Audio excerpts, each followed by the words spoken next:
জনাই কৃষ্টি ভৱনৰ প্ৰাংগণত একেলগে সহস্ৰাধিক লোকে পৰিৱেশন কৰিলে মানুহে মানুহৰ বাবে গীতটি। আজি ৰাজ্যজুৰি উদযাপিত হৈছে সুধাকণ্ঠ ডক্টৰ ভূপেন হাজৰিকা দেৱৰ চতুৰ্দশ মৃত্যুবাৰ্ষিকী। মানৱতাৰ গীতেৰে আজীৱন উদ্বুদ্ধ কৰি ৰখা মহান শিল্পীগৰাকীক শ্ৰদ্ধাঞ্জলি জনোৱাৰ উদ্দেশ্যে ৰাজ্য চৰকাৰে জিলাই অভিনৱ আয়োজন কৰিলে। জনাই সমজিলা প্ৰশাসনৰ উদ্যোগত সহস্ৰাধিক লোকে পৰিৱেশন কৰিলে মানুহে মানুহৰ বাবে গীতটি। এই অনুষ্ঠানৰ মুখ্য অতিথি হিচাপে উপস্থিত থাকে জনাই সমষ্টিৰ বিধায়ক ভুৱন পেগুৱে। জনাই সমজিলাৰ আয়ুক্ত আনন্দ মালহোত্ৰাৰ আদৰণি ভাষণ আগবঢ়োৱাৰ সভাত যশস্বী কণ্ঠশিল্পী তৰাৱতী মিলিবৰী, মিচিং সাহিত্য সাহিত্য পৰিষদৰ কাৰ্যবাহী সদস্য নৰেশ কুম্বাং, মুৰ্কক চেলেং মহাবিদ্যালয়ৰ অৱসৰপ্ৰাপ্ত অধ্যক্ষ ডক্টৰ হৰকান্ত পেগু, জনাই বিজ্ঞান মহাবিদ্যালয়ৰ অধ্যক্ষ ডক্টৰ ৰাজেশ্বৰ পেগু, মুৰ্কক চেলেং মহাবিদ্যালয়ৰ অধ্যক্ষ ডক্টৰ দীপক কুমাৰ দলে, জনাই বালিকা মহাবিদ্যালয়ৰ অধ্যক্ষ খগেশ্বৰ পেগু, জনাই বনাঞ্চলিক বিষয়া দেৱব্ৰত গগৈ, সমাজকৰ্মী অতুল পেগু, পূব জোনাই জিলা পৰিষদৰ সদস্য জয়ন্ত বৰী, মধ্য জোনাই জিলা পৰিষদৰ সদস্য মুন্না দলে পাটিৰ, জনাই গাঁও পঞ্চায়তৰ সভানেত্ৰী কনকলতা ৰেগনৰ লগতে কেইবাগৰাকী গণ্যমান্য ব্যক্তি উপস্থিত থাকে। অনুষ্ঠানৰ শেষত ৰাজহ চক্ৰ বিষয়া ৰাজীৱ সোণোৱাল শলাগৰ শৰাই আগবঢ়ায়।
सांस्कृतिक धरोहर चौरामिली मुरी बाइडो विशेष समाज सेवक Atul Pegu Dangoria, MAC EN Naresh Kumbhang Dangoria, Jonai university Zila Parishad अध्यक्ष, आंचलिक पंचायत सभापति और उपसभापति सभापति आमार श्रद्धार विधायक महोदय तेखर बक्तव्य राखिবলৈ अनुरोध जनाइছো। এই মৃত্যুবাৰ্ষিকীৰ দিনা ভূপেন হাজৰিকাৰ জন্ম বাৰ্থ চেণ্টেনাৰী হিচাপে গোটেই বছৰজোৰা এটা বৃহৎ কাৰ্যসূচীৰে মাননীয় মুখ্যমন্ত্ৰী ডাঙৰীয়াই অসম চৰকাৰৰ নিৰ্দেশ দি গোটেই অসমত পালন কৰাৰ কাৰ্যসূচীৰ এটা অংশ হিচাপে আজি ইয়াতে মানুহে মানুহৰ বাবে আজি প্ৰত্যেক জিলাত আৰু সমজিলাত হাজাৰ হাজাৰ মানুহে একেলগে গোৱাৰ যিটো প্ৰস্তুতি চলাইছে তাৰে এই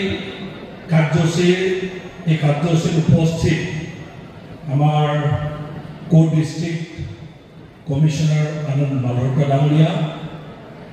আমাৰ মাজত সংগীত নাটক একাডেমি প্ৰাপ্ত আমাৰ মিচিং সমাজৰ লেজেণ্ড দ্য লিভিং লেজেণ্ড ধৰাৱতী বড়ি বাইদেউ, ইয়াতে উপস্থিত থকা আমাৰ নতুন চেলেক্ট কলেজৰ প্ৰাক্তন প্ৰিন্সিপাল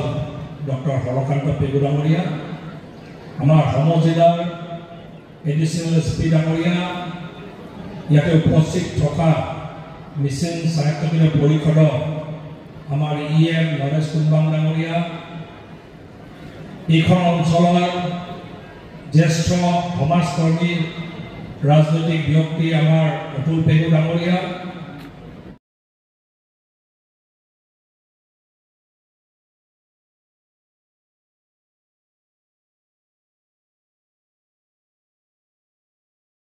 আজি ভাৰতৰত্ন সুধাকন্ত ডক্টৰ ভূপেন হাজৰিকাৰ মৃত্যুবাৰ্ষিকী অনুষ্ঠানত আমি চেণ্টেনাৰী চেলিব্ৰেশ্যন যিটো হৈ আছে তাৰে এটা অংশ হিচাপে আজি গোটেই অসমৰ প্ৰত্যেক জিলাত হাজাৰ হাজাৰ আৰু ডিষ্ট্ৰিক্টসমূহতো হাজাৰ হাজাৰ মানুহে আমি লগ খাই আমি মানুহে মানুহৰ বাবে গীতটো প্ৰদৰ্শন কৰাৰ এটা কাৰ্যসূচী হৈছিলে হিউমেন চেইন বনাই। তাৰমানে আমি আহ্বান জনাইছোঁ মানুহে মানুহৰ বাবে সকলোৱে একেলগ হৈ আমাৰ অসম ভূমি নিজৰ জাতিটো ভাৰত ৰাষ্ট্ৰটোৰ কাৰণে সকলোৱে আগুৱাই যাব লাগে। মানুহে মানুহৰ কথা সদায় আগত সন্মুখত ৰাখি আমাৰ কামবোৰ আমি কৰি যাব লাগে আৰু ডক্টৰ ভূপেন হাজৰিকাৰ প্ৰত্যেকটো গীত যেনেকৈ আমাক প্ৰত্যেকটো মুহূৰ্তত প্ৰত্যেকটো বিষয়ত যেনেকৈ প্ৰেৰণা যোগায়, যুগে যুগে তেখেত অমৰ থাকক আৰু যুগে যুগে তেখেতৰ গীতসমূহে আমাক অসমীয়া আইৰ কাৰণে, অসম ভূমিৰ কাৰণে, নিজৰ জাতিৰ কাৰণে, ভাৰত ৰাষ্ট্ৰৰ কাৰণে, ভাৰত মাতাৰ কাৰণে আৰু বিশ্বৰ এই মানৱ সমাজৰ কাৰণে কাম কাজ কৰাত প্ৰেৰণা যোগাওক, নতুন প্ৰজন্মকো প্ৰেৰণা যোগাওক। তাৰ কাৰণে ডক্টৰ হিমন্ত বিশ্ব শৰ্মা ডাঙৰীয়া, মুখ্যমন্ত্ৰী ডাঙৰীয়া, তেখেতে এই কাৰ্যসূচীবোৰ গ্ৰহণ কৰাৰ কাৰণে তেখেতক ধন্যবাদ জ্ঞাপন কৰিছোঁ আজি।